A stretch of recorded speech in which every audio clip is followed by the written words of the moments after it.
Okay, the first question would be, how did the Epiphone come about, the signature model? The Epiphone came about. I approached Epiphone. We had done a line of custom shop guitars about 2008, and we sold 300 of them. It was a limited edition 300 run.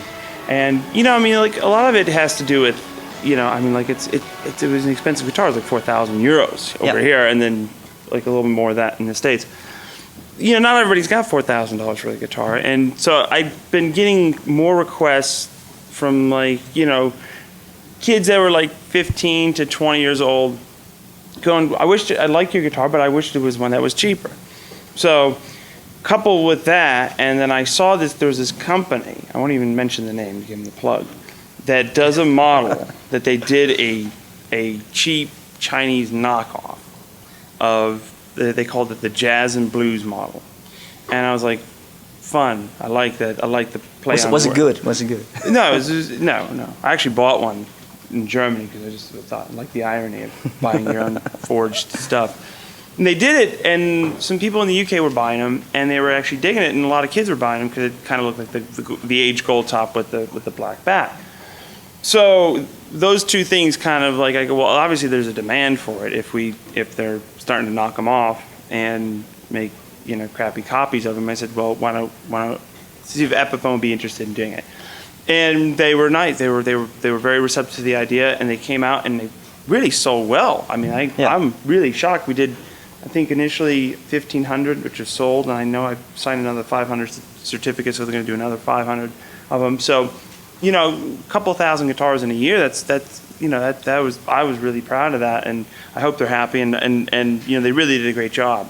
And then so much so that Gibson USA put out a midline one, because it almost like a studio version. Yeah, studio version. So it's like, this one phone call I got from Pat Foley back in 2008 has turned into like a whole line of fine quality Gibson products. So I'm really stoked, and I'm really proud of the guitar, and I'm really proud of the fact that they're keeping it going, and it's you can actually go into a shop and buy one. So. Were you involved in the production of the guitar? Let's say. Well, I didn't make them. I wasn't in the assembly line, but I was involved in kind of the design of it. Yeah. And, obviously, obviously we used the burst buckers. That was, but we used Epiphone hardware. I think there's real Grovers on there.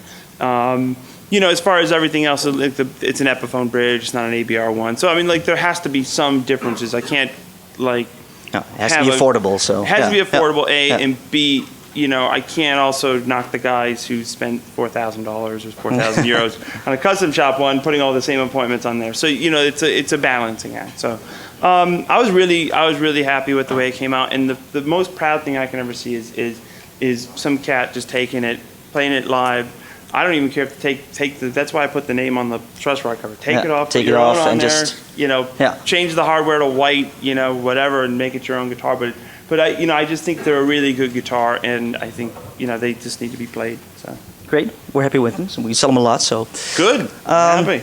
For you, is it better to play with your blues band now, or to play with Black Country Communion? Oh, that's a loaded question. I will say this. Both of them have their charm, and I've done this, this band for the better half of 15 years. So. And I've been in Black Country Communion for the band's been around for 2 years. So obviously the history and all the music that I've written over the last decade, is in my solo project. And we've been doing Song of Yesterday live, and that's been going over really well. And that's like the one tribute to BCC. But I try to keep the two kind of separate. So okay, you do play songs from BCC. I'll play one. I'll play Song of Yesterday, because essentially it's the one I sang and wrote for the first record. So. Okay, great.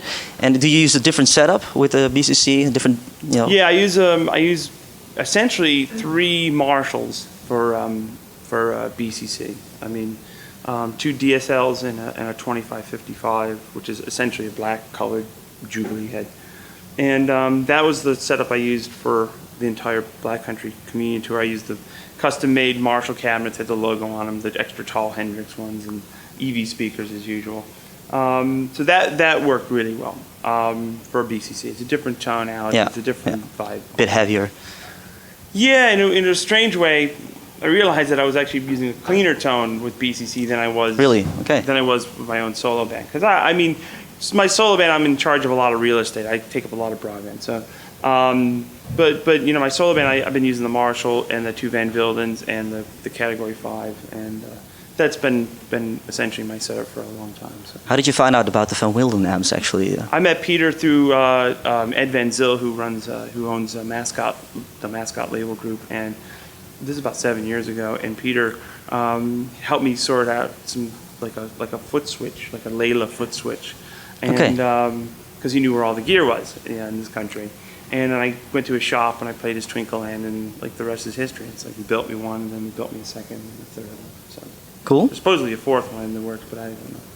And how do you keep going after all these? You know, you have so many records out in it's 1 year actually, 3 records out, and Yeah. keep selling out shows. Also in Amsterdam last year, this year again. Three nights in Cray. I mean, it's been great. You know, we've had a really good run of luck, and you know, obviously the music we've done has touched some people, and that's great. I'm like really thrilled with that, and you know, it's been a lot of work, but I'm excited. This is going to be the biggest tour we've ever done, and the biggest venues, and we're doing great. So.